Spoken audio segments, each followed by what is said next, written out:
Seigneur, qui nous met à part. C'est ta parole, Seigneur, qui nous rend semblables à toi. Seigneur, nous savons, Seigneur, que les signes de ces qui se révèlent dans le monde pendant ces temps, Seigneur, sont des signes précurseurs par rapport à ton retour. Ce sont des signes eschatologiques. Et nous voulons, Seigneur, que tu nous instruises davantage. Nous savons que nous ne sommes que des pèlerins sur la terre. Et nous savons une chose. Ce sont ceux qui se seraient mieux préparés, qui se seront laissés apprêter, préparés par le Saint-Esprit. Ce sont ceux-là qui expérimenteront, Seigneur, l'enlèvement. Et nous sommes là ce soir. Seigneur, c'est pour t'écouter. Nous te prions dans le nom de Jésus. Amen. Amen. Veuillez vous asseoir. Bonsoir.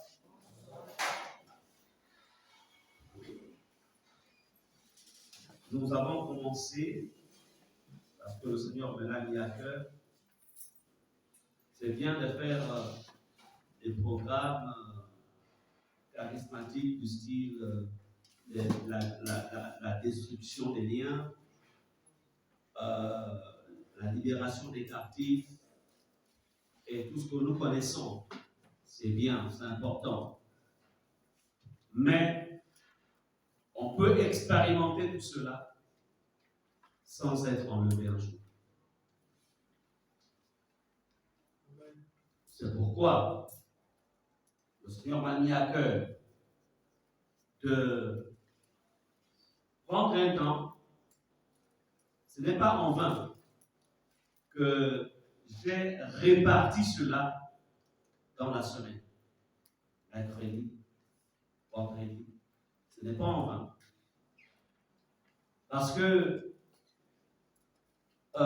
Dieu n'est pas le Dieu du dimanche.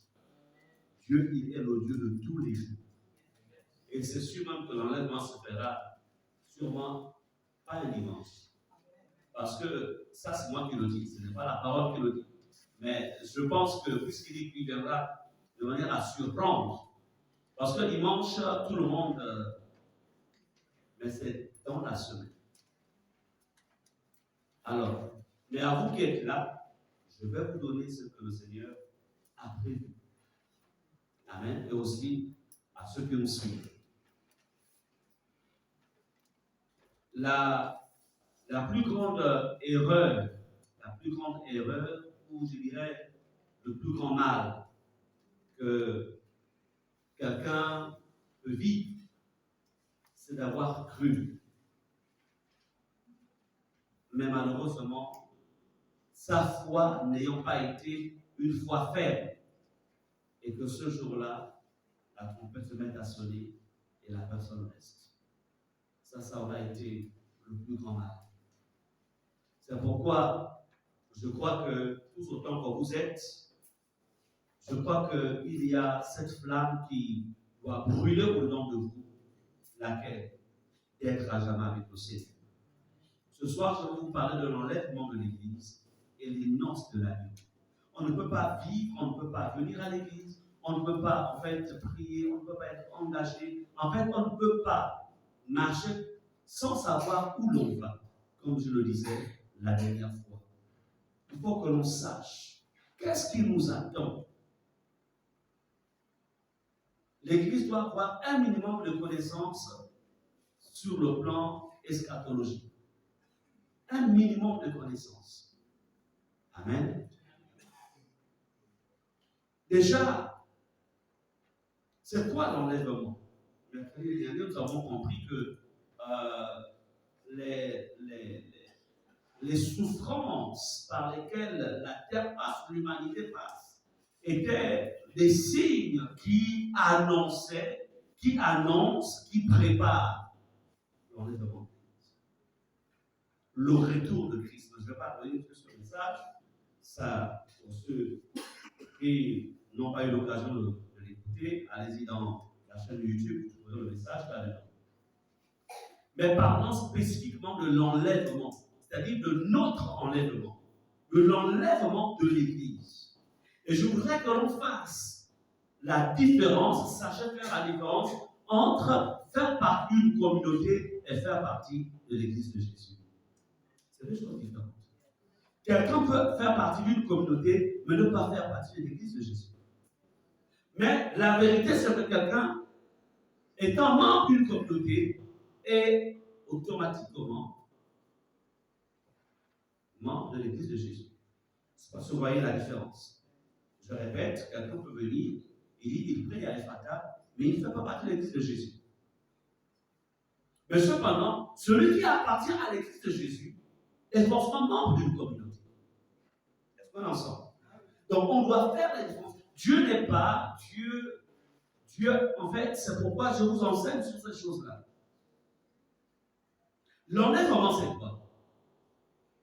Parce que même les morts, même ceux qui nous ont précédés, qui sont morts, dont les corps sont sous terre aujourd'hui, bon, même si leur corps est devenu poussière, ils connaîtront aussi l'enlèvement en passant par la résurrection. Amen. Alors, donc, l'enlèvement concerne les vivants et les morts en Christ. Donc, l'enlèvement est une position eschatologique que nous retrouvons dans le livre d'Apocalypse, consistant en un événement de la fin des temps, où tous les croyants chrétiens vivants, ainsi que les croyants morts ressuscités, se lèveront dans les nuées pour rencontrer le Seigneur dans les airs. On parle bien de rencontrer le Seigneur dans les airs. C'est pourquoi notre foi en Jésus ne doit pas être une foi basée d'abord sur, en fait, les choses de ce monde. Comme beaucoup aujourd'hui rétrogradent, repartent dans les choses du monde. Parce que je suis venu à l'église, je n'ai pas vu, je croyais que Jésus allait faire ça dans ma vie. Je n'ai rien vu. Finalement, je suis découragé. Je préfère rester chez moi à la maison. Ah! Mais on n'accepte pas Jésus d'abord pour ces choses-là. Il est question d'une éternité qui est engagée. Amen. Il est question d'une éternité. Mais vous comprenez pourquoi certains peuvent réagir ainsi? C'est parce qu'ils n'ont pas la vision du futur. Ou ils n'ont jamais été enseignés. Ils n'ont pas la vision du futur. Ils ne savent pas ce qui doit arriver. Ce qui est en train d'arriver. Mais ça va arriver. Donc, on parle bien d'une rencontre dans les airs. Mais écoutez, une vie qui ne s'est pas préparée, une personne qui ne s'est pas préparée pour l'enlèvement, ne sert pas en lui. Il ne faut pas arriver. Ça se prépare. Amen.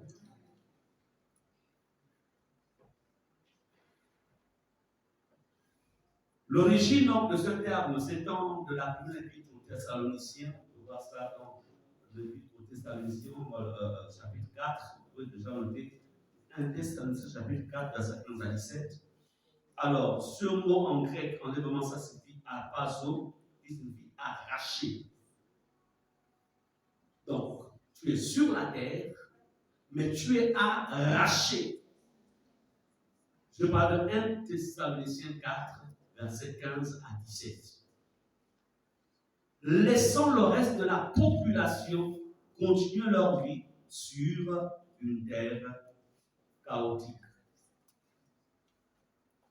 Parce que l'enlèvement, il est important que nous comprenions cela, on va le lire dans la Bible tout à l'heure. Lorsque l'enlèvement a lieu, la vie continue sur la terre. C'est pourquoi le pied de Jésus, c'est-à-dire que Jésus ne descendra pas avec tout son corps sur la terre, il ne touchera pas le sol. Il sera suspendu dans les airs et il vient chercher son épouse. Amen.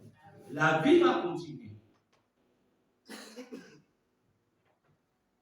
Donc, on ne doit pas l'oublier, on va lire dans 1 Thessaloniciens 4. Allons-y.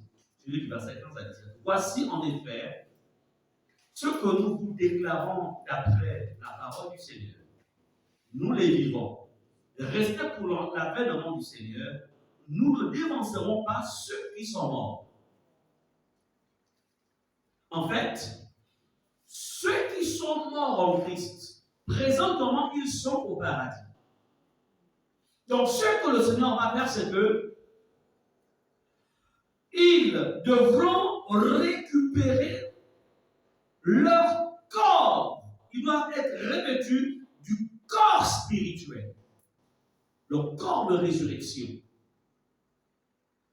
Amen. C'est pourquoi c'est une rencontre de tous les saints depuis le premier siècle jusqu'au moment où il viendra. Une rencontre de tous les saints. Amen. Une grande rencontre. Et nous montons.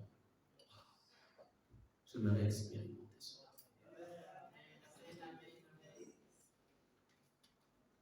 Il dit, verset 16, car le Seigneur lui-même a un signal donné à la voix d'un archange et au son de la trompette de Dieu descendra du ciel.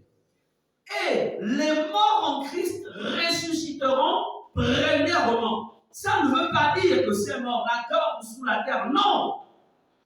Lorsqu'un enfant de Dieu sort de ce corps, automatiquement, il va attendre la résurrection par la vie.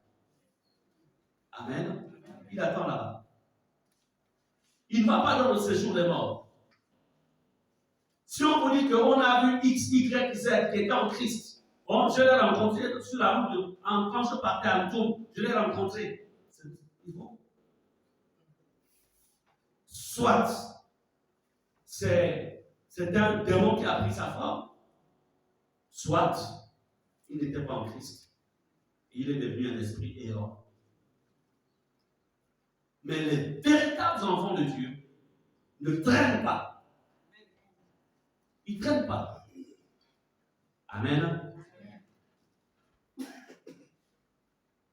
Alors, la Bible nous dit, verset 17, ensuite nous les vivants qui seront restés, nous serons tous ensemble enlevés avec eux sur les nuées, à la rencontre du Seigneur dans les airs. Et ainsi, nous serons toujours avec le Seigneur. Amen. Est-ce qu'on peut acclamer cette parole?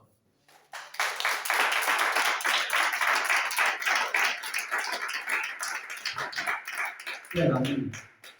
Quel amour. Ainsi, nous serons toujours.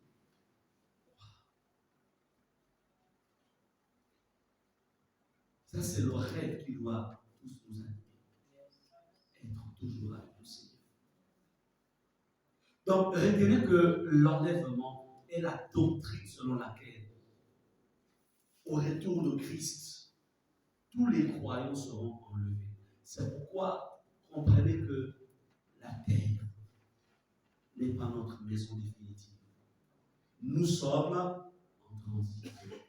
C'est pourquoi l'apôtre Paul pouvait dire En fait, il dit, je sais vivre, que ce soit dans l'abondance ou dans le manque. Il dit, je sais vivre. Est-ce qu'on est ensemble? Lorsque tu sais que tu es passager, tu es en transit, en fait, pour toi, les choses de ce monde doivent être secondaires. Amen. Ce qui importe pour toi, comme dit l'apôtre Paul, en fait, si je veux manger, je le bois, je vais là où je peux le coucher, c'est là dessus. Est-ce qu'on est ensemble? Mais si ces choses-là, si, en fait, même si je suis dans le monde, je refuse de régner Jésus. Je refuse de me compromettre. Je refuse de vendre mon âme au diable. Je refuse que Satan se réjouisse à mon sujet. Je refuse. Et cela doit être votre défi. Votre défi. Amen. Vous pouvez à la maison lire, noter Matthieu 24, verset 31. Vous lirez cela à la maison, Matthieu 24, 31. Ensuite, 2 Thessaloniciens, chapitre 1, verset 10. 2 Thessaloniciens 1, verset 10. Et Apocalypse 14, verset 14 à 16. Apocalypse 14, verset 14 à 16. Vous lirez ces passages à la maison qui confortent ce que je suis en train d'enseigner. Amen. Alors, quel but l'enlèvement sert-il dans les buts généraux de Dieu pour la création? Pourquoi l'enlèvement? Pourquoi lui a-t-il prévu l'enlèvement? Écoutez, le plan rédempteur de Dieu, comprenez que dès l'instant où Adam et Ève, dans Genèse, chapitre 3, dès l'instant où ils chutèrent, ils avaient chuté, la malédiction est rentrée dans le monde. En fait, le plan principal de Dieu avait été totalement détruit. Parce que le plan de Dieu n'avait jamais été que l'homme, en fait, soit éloigné de son Dieu. Non. Le plan de Dieu n'avait jamais été que l'homme vive avec lui seulement par la foi. C'est-à-dire, nous croyons, nous savons qu'il existe, nous savons qu'il est au milieu de nous, comme là ce soir, il est au milieu de nous, mais on ne le voit pas avec nos yeux physiques. Mais par la foi, nous croyons et nous savons qu'il est bien là. Amen. Mais ça, ce n'est pas le plan initial de Dieu. Le plan initial de Dieu, c'est lequel? C'est de le voir, de le connaître comme lui, il nous connaît. Donc, ce plan-là, Dieu doit le restaurer. Il doit rétablir ce plan. Même si le diable, par ses procédés, a tout fait pour éloigner l'homme de Dieu, mais Jésus, qui est le Sauveur et le Messie, est venu pour rétablir tout ça. Donc, l'objectif de l'enlèvement consiste en fait à restaurer le bon fonctionnement de son règne dans la création, c'est-à-dire le règne de Dieu au sein de sa création. Amen. Donc, la résurrection des croyants, ceux qui sont morts en Christ et qui se reposent, fait partie de cette restauration. Amen. Cette rencontre de ceux qui vont ressusciter et de nous les vivants. C'est pourquoi dans Luc 17, notez Luc 17, verset 26 au verset 37. Mais je vais lire le verset 36. Notez Luc 17, verset 26 à 37. Et je vais lire bien le verset 36. Il est dit, 2 hommes seront dans les champs. L'un sera pris et l'autre laissé. Pourquoi de 2 qui seront dans un champ, l'un sera pris et l'autre laissé? Et dans le même passage, vous verrez le passage qui dit, de 2 qui seront sur un lit, l'un sera pris, l'autre laissé. Mais quels sont ceux qui sont sur un lit ensemble? C'est là que mari et femme. Donc c'est pourquoi même vous qui êtes mariés, si ton mari a décidé de suivre la voie du monde, tu ne diras pas, moi, quand mon mari ne vient pas, moi je vais rester à la maison. Ah bon? Ou bien, quand ma femme néglige le droit de Dieu, moi je vais le donner. Ah bon? Ah bon? De deux qui seront sur un lit, l'un sera pris, l'autre laissé. Si l'autre est en train de blaguer. Écoutez, nous parlons ici d'une éternité. Je vous le dis, je vous le rappelle toujours. Je vous le rappelle toujours. L'homme, une fois il est né, il ne meurt plus. Ça, retenez-le. Quand tu seras dans la faiblesse, souviens-toi que tu n'as plus la capacité de mourir. Tu me diras, oh, le pasteur, tu me racontes. Mais la dernière fois, je suis allé assister à l'enterrement de. Tu as assisté, en fait, en fait, on a remis à la terre la maison dans laquelle cette personne-là vivait. Mais ce n'est pas lui qu'on a enterré. C'est-à-dire qu'il y a deux choses qui se passent quand quelqu'un meurt. S'il était en Christ, comme je le disais tantôt, je vais le répéter, quand il meurt, automatiquement, le Seigneur envoie un char, des anges, ou un ange, qui vient le prendre, et puis il l'amène attendre la résurrection au paradis. Maintenant, s'il n'était pas en Christ, dès qu'il meurt, il y a deux choses. Soit il devient un esprit errant, c'est-à-dire il reste là. Il reste en fait sur la terre. Déjà, il assiste à ses funérailles. Tout le temps où les gens pleurent là, il est là. Il voit. Il aimerait bien réintégrer son corps, il n'a pas la capacité. Vous amenez le corps au cimetière, il suit. Il suit le corps au cimetière. Maintenant, une fois le corps est mis en terre, automatiquement, qu'est-ce qui se passe? Il y a ce qu'on appelle, une séparation. Si la personne n'était pas en Christ, ou si la personne blaguait avec sa vie en Christ, son âme, puisqu'il ne vivait pas la sainteté, c'était un genre de chrétien qui blaguait avec le Seigneur, avec les voies de Dieu. Quand il meurt, déjà il y a une séparation. Le seul être où il n'y a pas de séparation, c'est l'enfant de Dieu qui vit la sainteté. Lui, son âme et son esprit, ça monte. Mais le chrétien charnel et le païen, il y a une séparation. L'âme, dès qu'il meurt, l'âme automatiquement est conduite dans la prison. C'est-à-dire les démons qui le poussaient à forniquer, à voler, à mentir, à ne pas aimer les voies de Dieu, ils le récupèrent et puis l'âme va tout droit dans la prison. L'esprit est récupéré par Satan. Et il récupère l'esprit et il va commencer, cet esprit va commencer à fonctionner comme un démon.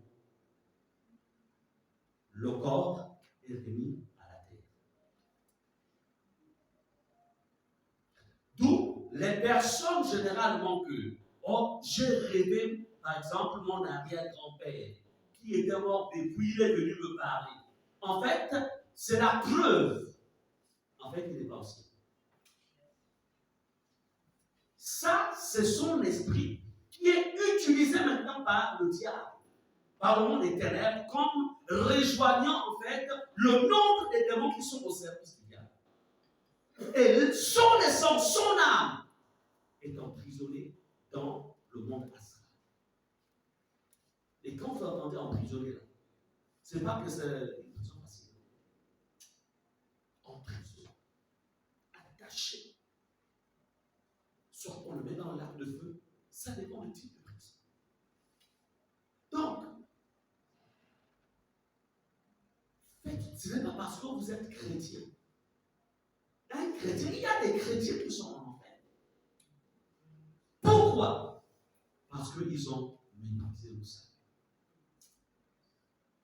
Nous j'oublie toujours, l'homme ne meurt plus. C'est le corps qui meurt. L'homme n'a pas la capacité de mourir. Est-ce que vous comprenez cela? Alors, que va-t-il se passer une fois l'enlèvement a eu lieu? Il faut que vous compreniez. Pourquoi l'enlèvement? Déjà, c'est un mystère qui a été caché. C'est un mystère caché de tout temps. Cette phase-là, même les Juifs ont eu du mal à comprendre. La résurrection encore. Bon, dans l'Ancien Testament, on en parle, mais l'enlèvement était un mystère caché. Mais que Dieu a révélé dans ces temps-ci. Ou qu'il a révélé en fait à ses serviteurs, on va dire, quand je parle de ces temps, je ne parle pas du 21e siècle, mais qu'il a révélé en fait à ses serviteurs comme l'apôtre Paul, comme l'apôtre Jean. Amen. Que va-t-il se passer après l'enlèvement, quand on monte? Parce que tu t'es préparé.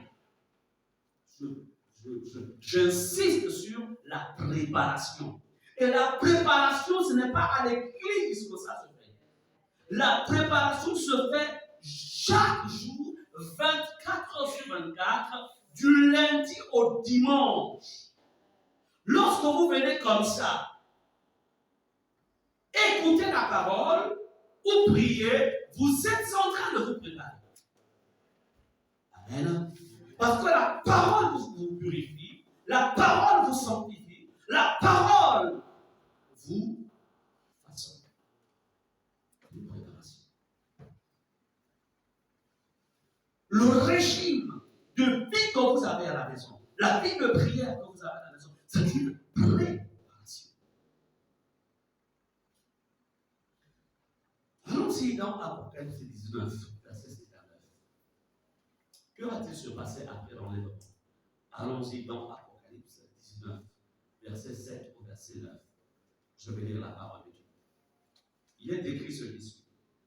Réjouissons-nous et soyons dans l'allégresse. Et donnons-lui gloire, car les noces de l'agneau sont venues et son épouse s'est préparée. Écoutez bien.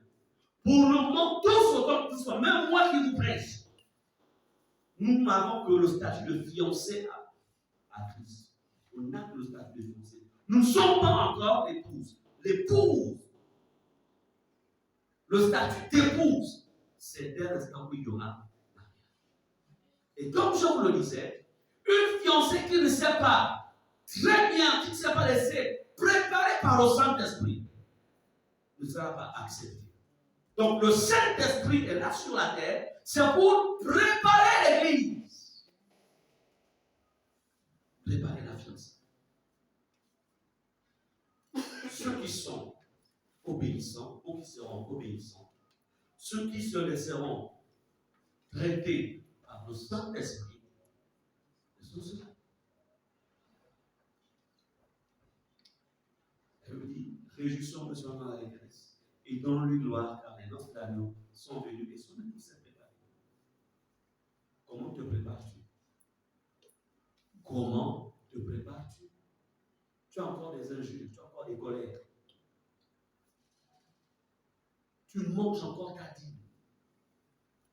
Tu ne payes pas ta dîme. Tu regardes encore les films du monde.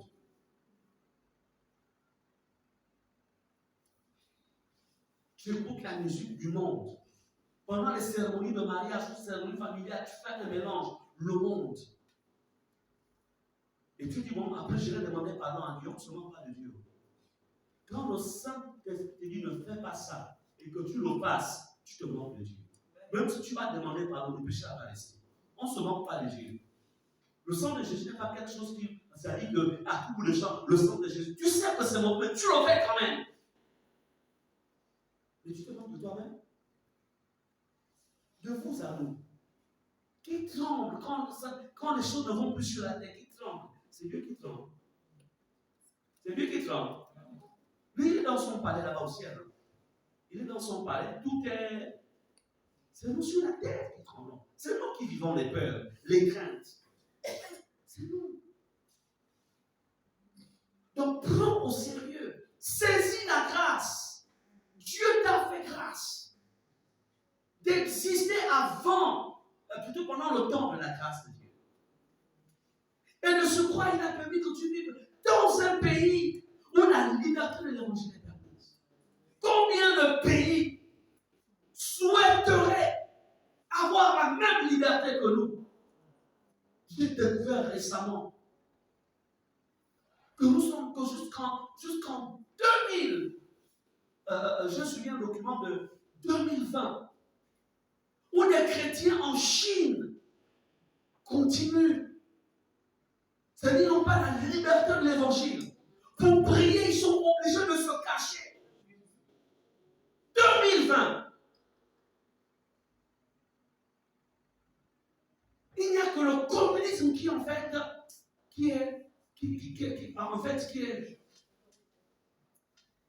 régit ce pays. Et ils poursuivent, ils emprisonnent. Ils emprisonnent les chrétiens authentiques. C'est pas comme à côté, ce sont des chrétiens chinois qui sont passés par la prison, qui rendent témoignage. Pour survivre en prison. Pour survivre. Ils se font passer.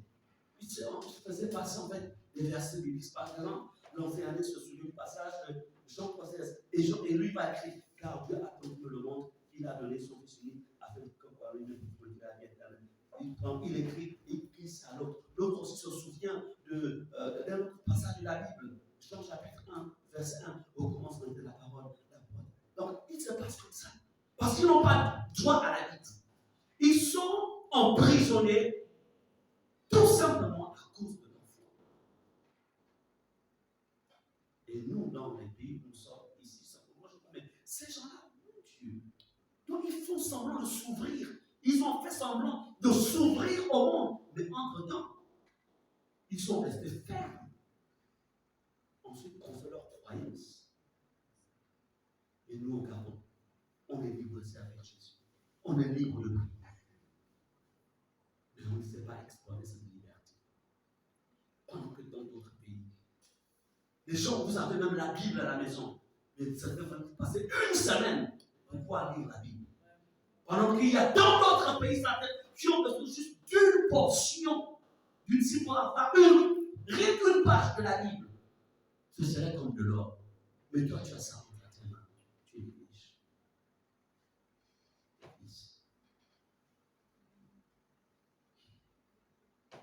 Dis Seigneur, aide-moi. Aide-moi à comprendre l'amour que tu as pour moi.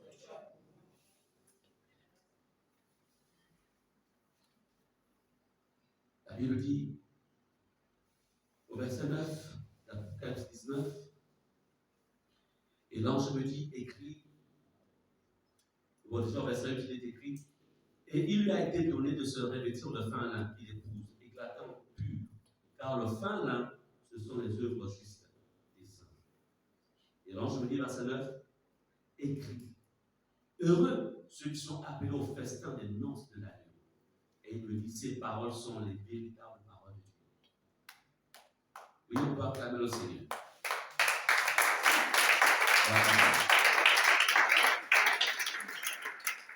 Amen. Après l'enlèvement de l'Église, pendant que sur la terre le chaos s'installe, puisque la bête va avoir la liberté de pouvoir régner sur la terre, il va se revêtir d'un corps physique, mais à l'intérieur, en fait, c'est la bête. Donc, et la bête, c'est Satan lui-même. Celui qui l'aurait tenu les temples, c'est qui l'aurait tenu, c'est le Saint-Esprit. Et le Saint-Esprit était là à cause de l'Église. Est-ce qu'on ensemble? Ces choses-là vont arriver. Donc, toi qui es en train de négliger, toi qui es en train de vivre comme un rêve, toi qui es découragé à cause des choses de ce monde, tu es découragé parce que tes rêves concernant la terre ne se sont pas accomplis. Et pour cela, en fait,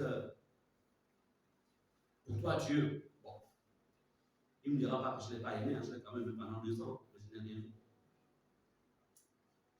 Tu es sûr que tu fais le bon choix? Non. Si tu fais partie de cette personne, il faut que tu te répondes. Tu dis, Seigneur, je me suis trompé de cible. On n'accepte pas Jésus d'abord sur la terre pour le mariage. On n'accepte pas Jésus d'abord pour avoir une maison.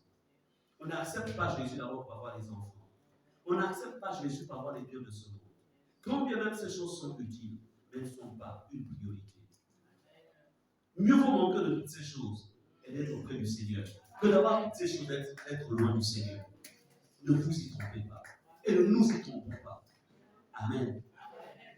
Ne soyez pas impressionnés. Ne soyez pas omnibulés par les faux frères, les faux chrétiens, les fausses sœurs, qui viennent et vous font miroiter leur richesse. Une apparence de bénédiction, mais qui en vérité n'est pas une bénédiction. Ne soyez pas impressionnés. Acceptez de vivre avec ce que vous avez. Acceptez de vivre avec ce que vous avez. Est-ce qu'on est ensemble? Comprenez-le. Rien ne peut valoir le ciel. Rien ne peut valoir le ciel. Je ne veux pas ici dire que ces choses ne sont pas importantes, mais si j'en suis privé, est-ce que le ciel m'est privé? Non. Je serais plutôt malheureux si le ciel m'est privé. Amen. Mais vous remarquerez quand même que même dans ces temps difficiles, Dieu fait que tu as un bout de pain avec un morceau de sucre et de l'eau. Amen. N'hypothéquez pas votre éternité. Ne l'acceptez pas. Et ne vous laissez pas ravir votre salut. Ne vous laissez pas ravir.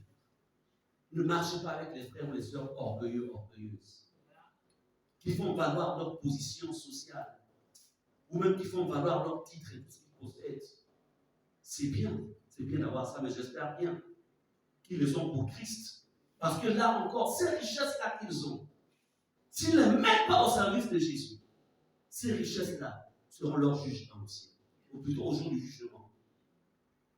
Parce que le Seigneur lui dira, alors que je pouvais participer au salut de l'humanité. Mais toi, tu m'as utilisé pour remplir tes barquilles. À cause de toi, tu n'es pas pu servir mon maître. Et les voitures aussi diront, tu aurais pu me mettre à la disposition d'une communauté. Mais tu m'as gardé pendant des années. Et je m'ai pourri dans le parking, alors qu'il y a des missions qui avaient besoin de moi. Mais les biens là que les gens ont, ça va être ils seront leurs juges. Ça va être leurs juges. C'est pourquoi la Bible dit, faites-vous des amis avec faites-vous des amis avec des biens. Je cherche le passage dans l'esprit.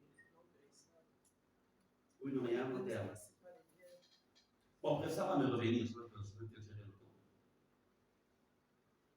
Comme pour dire, en fait, dans l'éternité, il faut préparer dans l'éternité à partir, c'est-à-dire que ce que tu possèdes, ça contribue en fait aussi ça contribue à ton éternité. Vous savez, je vais vous dire une chose. Il est mieux, il y a des richesses et il y a des positions Il y a même, ce que je dirais, il y a même des promotions qui peuvent être et qui parfois sont une occasion de chute pour certains enfants de Dieu. Et il y a une gloire qui est difficile à gérer. Allez-y poser la question à Salomon. Tant qu'il était encore tout petit là, il craignait Dieu. Mais quand la richesse s'est accrue, le gars est devenu fou. Il s'est tapé 1000 femmes. Vous comprenez cela? Donc, généralement, parfois, Dieu accompagne, en fait, en fonction de ton niveau spirituel, il va, en fait, permettre que tu aies un genre, un certain niveau de bien. Parce qu'il sait que si tu envoies du coup 15 millions de salaires, c'est terminé, tu vas même venir ici.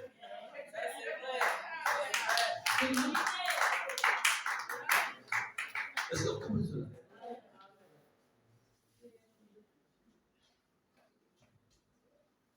Donc, comprenez une chose. Il y a un mariage qui nous attend. L'église va être enlevée parce que là-haut, il y aura les noces. Pourquoi? Pour ceux qui se sont préparés. Pas pour ceux qui ne se sont pas préparés. T'es-tu préparé? Comment te prépares-tu? Lisons, allons-y dans Daniel 9, verset 21. Ensuite, au verset 22, et aussi verset 24. Daniel, chapitre 9. Nous allons lire la parole de Dieu. Je parlais encore de ma prière quand l'homme, Gabriel, que j'avais vu précédemment dans une vision, s'approcha de moi d'un vol rapide au moment de l'offrande du soir. Verset 22, Daniel 9. Il m'instruisit et s'entretint avec moi.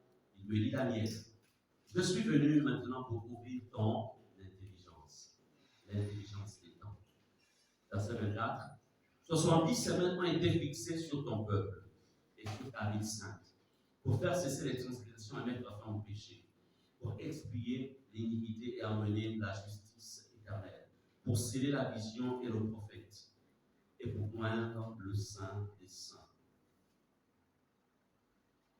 Écoutez, ici Daniel va avoir une révélation, donc une visitation de l'ange qui va venir lui révéler en fait les choses des temps de la fin.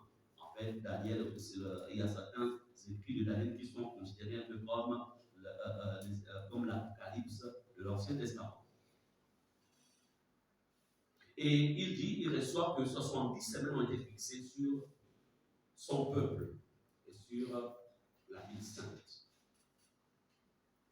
En fait, ce que vous devez retenir ici, c'est que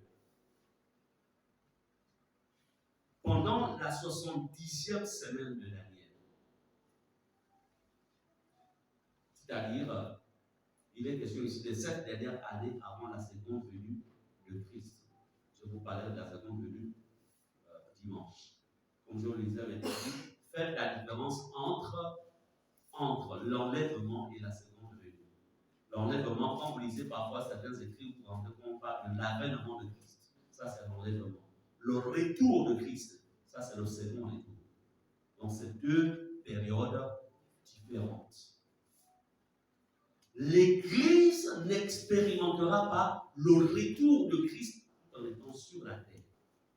Parce que, après la 60, pendant la 70e semaine, selon les prophéties de Daniel, l'Église encore en fait sera au ciel, c'est-à-dire l'épouse. Et le mariage entre l'époux, le Messie Jésus, et l'Église se fera. Et les noces seront célébrées au ciel. Amen. Amen. Selon la coutume juive, ce n'est pas comme en fait dans les coutumes aujourd'hui, c'est-à-dire l'époux va chez la femme, les parents de la femme, et c'est là-bas qu'il va épouser en fait la femme. dans la coutume juive, en fait, la fiancée était conduite chez les parents, en fait, de l'époux, du futur époux, et c'est là-bas que le mariage était célébré. C'est pourquoi Jésus viendra chercher sa fiancée pour l'amener auprès de son père, afin que le mariage soit célébré. Amen. C'est pour lui qu'il y a le temps de gloire pour nous. Le temps de gloire. Bien aimé, la Bible nous dit que, selon les prophéties, on nous dit que l'Église passera 7 ans pour se lier avec l'époux avant de descendre, avant la seconde venue. 7 années. Mais est-ce que ces 7 années, est-ce que c'est seulement le calendrier grégorien pour nous qui sommes aujourd'hui? La Bible dit qu'un jour devant le Seigneur, 3000 ans. Et 1000 ans sont encore plus. Alors, donc, l'une des choses pour lesquelles Jésus doit venir chercher son Église, c'est pour la célébration du mariage. Et ensuite, pour les noces de l'agneau. Allons-y donc, Apocalypse 19, verset 7, qui va conforter ce passage. Et vous voulez me dire que moi, je vais rater ce moment-là. J'arrête. Je refuse de rater. Apocalypse 19, verset 7. Elle dit, soyons dans la détresse et rendons-lui honneur, car les noces de l'agneau sont venues et son épouse s'est préparée. Alléluia. Son épouse. Remarquez bien, son épouse s'est préparée. La question, comment te prépares-tu? On ne se prépare pas en passant 5 heures sur les réseaux sociaux. Tu ne te prépares pas. Tu es en train de rêver. On ne se prépare pas en regardant les films du monde. Tu souilles ton esprit. Tu es une fiancée rêveuse. Et ton fiancé dira, moi je ne veux pas ce genre de femme. On ne se prépare pas en marchant avec des frères et des sœurs qui ne craignent pas le Seigneur, vivent dans le péché. Et qui, au nom de la grâce, disent grâce, grâce, grâce. Prenez votre éternité au sérieux. Prenez votre éternité au sérieux. Amen. Amen. Moi, j'ai décidé de prendre mon éternité au sérieux. Parce que les occasions de blaguer avec la foi, je les ai eues. Jésus, je l'ai rencontré à l'âge de 21 ans. Aujourd'hui, je suis dans la cinquantaine. Si lorsque j'étais plus frais, je me suis maintenu avec Christ, c'est maintenant. Je ne sais pas comment toi tu fais. Je ne sais pas. Je ne sais pas si tu réalises les enjeux futurs. Je ne sais pas si tu le réalises. Et cessez de vous juger à partir de votre enveloppe. Vous n'êtes pas cette enveloppe. Ce n'est qu'une maison, cette enveloppe que tu as. Faites attention. Amen. Amen. C'est le temps des choix. C'est le temps des grandes décisions. C'est le temps.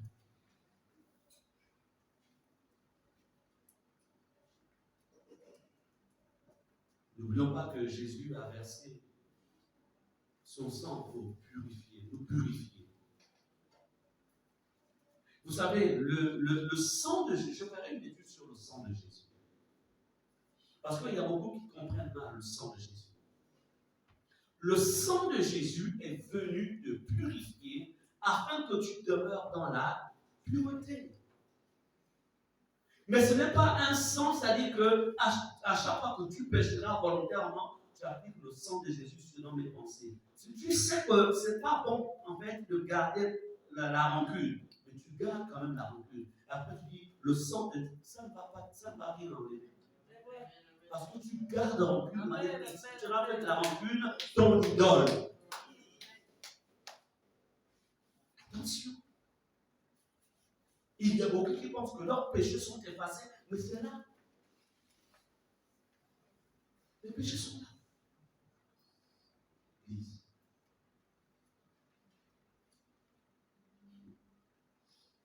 Le diable est un être extrêmement méchant.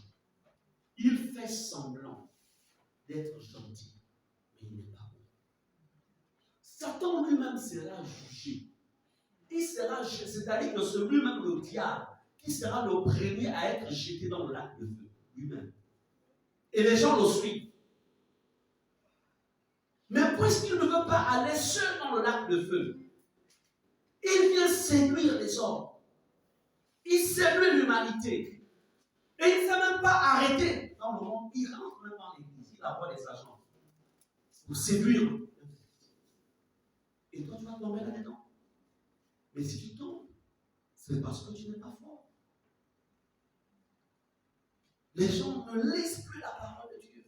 Passent leur temps dans le divertissement.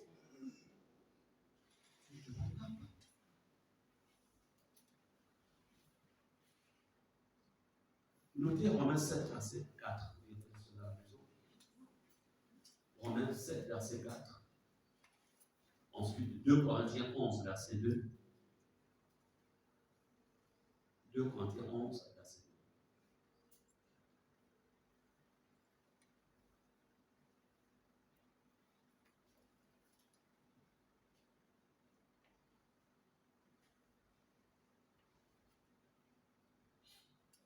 Amen.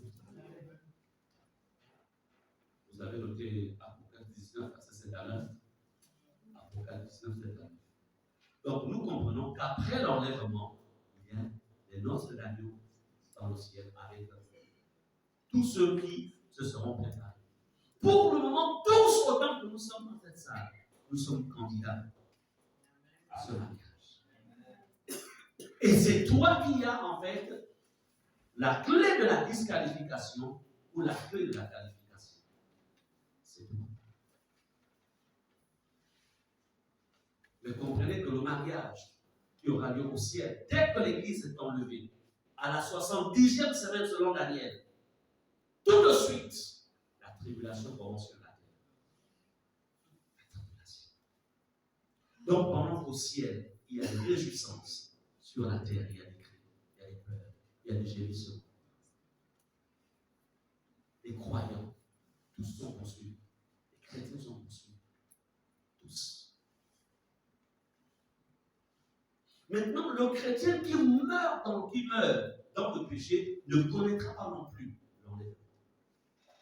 Ce sont ceux qui seront morts dans la foi. C'est pourquoi on dit heureux celui qui meurt dans la foi. C'est celui qui est mort dans la foi. Il est mort dans la sainteté. Il est mort dans la crainte de Dieu. C'est celui-là qui connaîtra la résurrection. Du moins la première résurrection, parce qu'il y en aura deux. La première résurrection, c'est pour l'enlèvement de l'Église. Et la deuxième résurrection, c'est pour le jugement dernier. Vous comprenez cela? Heureux ceux qui auront aussi part à la première résurrection.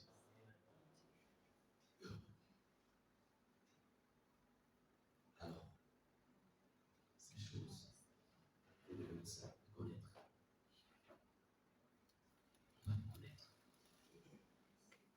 Afin de ne pas se laisser alourdir avec l'esprit de sorte. Tout ça, ça passe. Amen. Tout passe. L'argent, ça passe. Même nos corps. Hier, nous étions jeunes. Aujourd'hui, quand je revois encore mes photos quand j'étais dans la vingtaine, je revois mes photos, je dis waouh, ça c'est un moment. Et quand je le revois dans le miroir, je dis waouh, le temps passe vraiment. Mais ce qui est bien, c'est qu'il y a des corps qui nous attendent ici. De nouveaux corps. Alléluia. Des corps qui ne connaîtront jamais la vieillesse. Des corps qui se maintiendront dans une jeunesse éternelle. Alléluia. Ces corps-là. Des corps qui ne connaîtront plus la maladie. Qui ne connaîtront plus la mort. Ces corps nous attendent. C'est pourquoi la seule chose pour nous qui n'a pas encore subi, en fait, c'est vrai, nos corps ont été rachetés, mais les corps de rachat nous attendent. Ton corps t'attend là-bas. Le nouveau corps. Maintenant, c'est pourquoi, si quelqu'un est atteint d'une maladie et que tu es enfant de Dieu, on te dit, va voir mon maman, tu dis non, non, non, je préfère mourir. Jamais je ne passerai à côté de la grâce qui m'est donnée. Jamais. Je préfère connaître la mort de ce corps et me réveiller de l'autre côté, d'être près du Seigneur jusqu'à la résurrection, que d'aller voir un féticheur qui va détruire en fait ma foi, qui va faire en sorte que mon nom soit effacé du livre de vie et me retrouver loin de mon Dieu. Amen. Je ne peux pas avoir la capacité de résister au temps. Il faut connaître qu'il y a un corps qui t'attend. Tu as une nouvelle tenue qui t'attend à la résurrection. Amen. Ça nous attend. Bien-aimés, c'est pourquoi dans 1 Thessaloniciens 5, verset 11, je vais conclure avec ce verset. 1 Thessaloniciens 5, verset 11, il est écrit, c'est pourquoi exhortez-vous réciproquement. Vous dire encouragez-vous réciproquement. Et édifiez-vous les uns les autres comme en réalité vous le faites. Alléluia.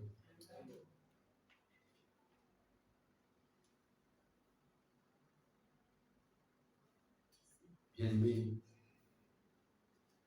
comme vous l'entendez, vous comprenez que d'un côté, il y a des bonnes choses qui attendent l'Église, mais de l'autre côté, il y a des temps difficiles qui attendent ceux qui auront en fait méprisé sa grâce. Je prie le Seigneur qu'il n'en soit pas ainsi pour chacun d'entre vous et de ceux qui n'ont pas pu être là ce soir. C'est pourquoi nous allons prier.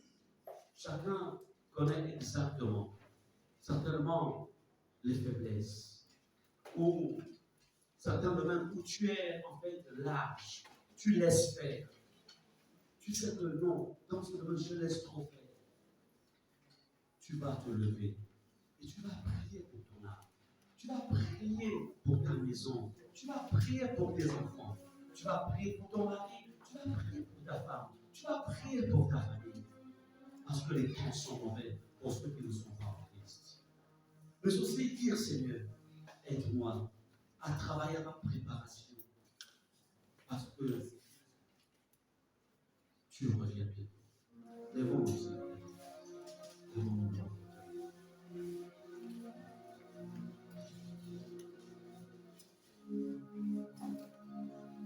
Tu as écouté nos messages, je n'ai pas besoin forcément de vous prouver, mais tu as écouté et tu sais.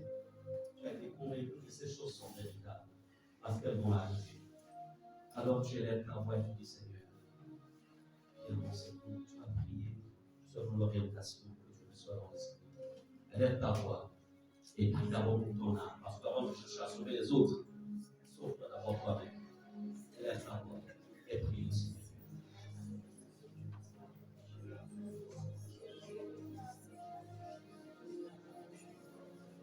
Si tu sais qu'il y a du désordre dans ta vie, alors prends la décision de mettre de l'ordre dans ta vie.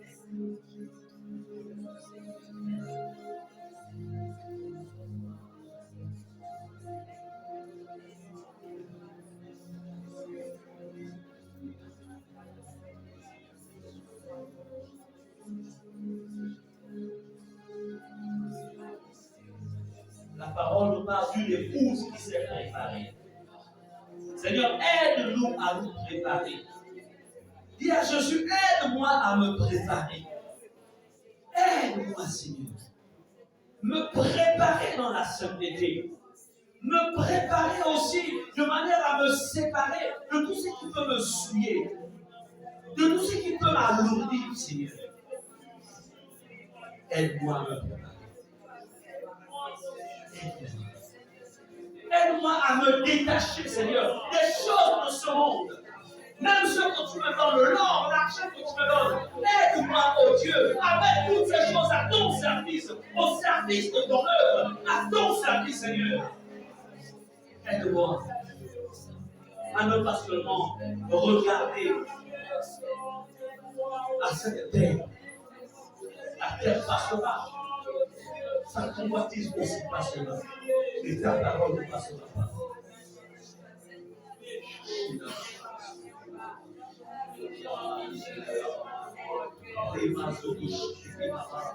Seigneur, ce soir, nous venons dans le nom précieux de Jésus. Seigneur, tu nous as parlé sur ta parole.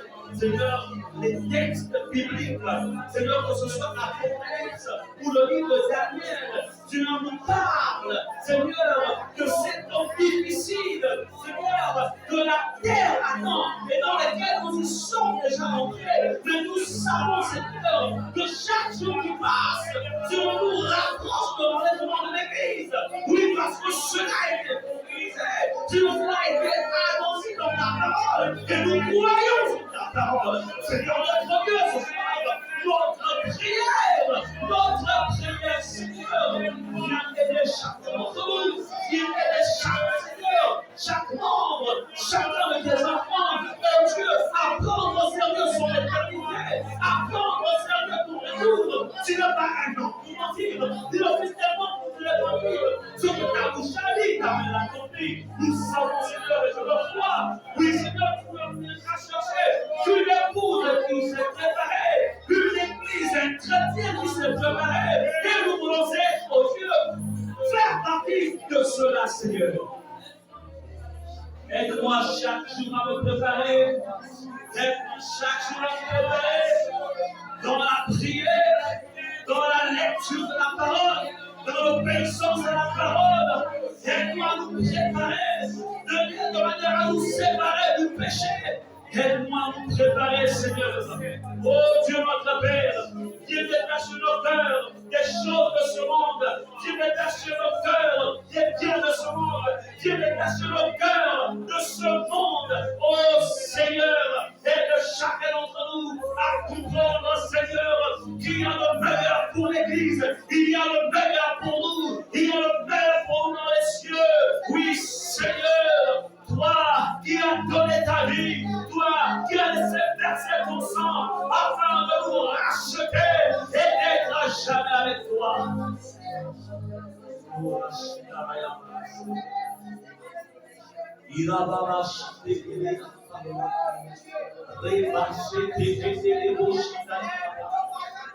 Oh Seigneur, c'est notre prière.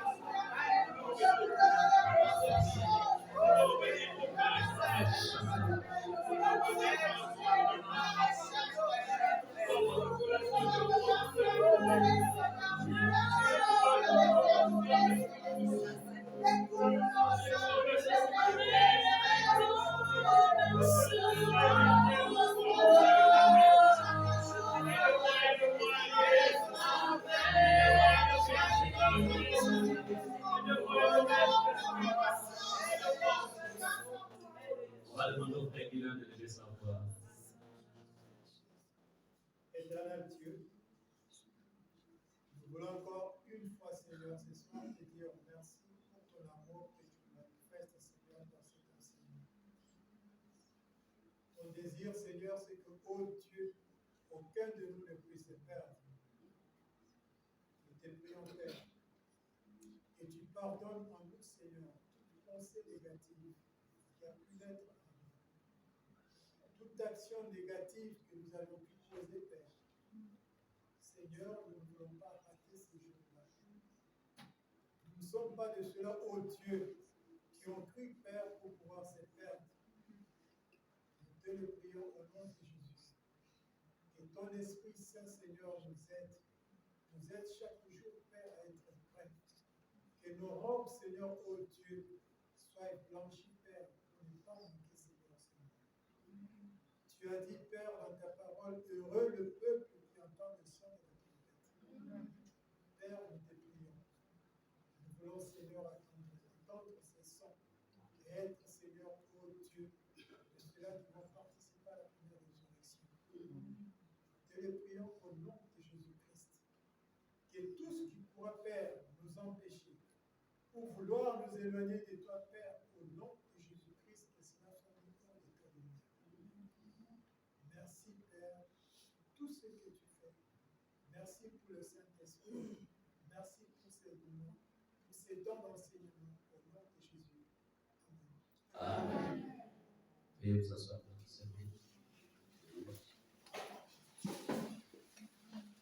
Nous continuerons dimanche sur notre thématique, sur l'eschatologie. Et dimanche, je parlerai de la grande tribulation et du second retour de Jésus. Quand on parle de la grande tribulation, qu'est-ce qui va exactement se passer? Quand on parle du retour de Jésus, du second retour de Jésus, qu'est-ce qui va exactement se passer? Qu'est-ce qui va exactement se passer? Ce sont ces choses-là que je vais développer. Amen. Afin que vous soyez avertis. Je ne vais plus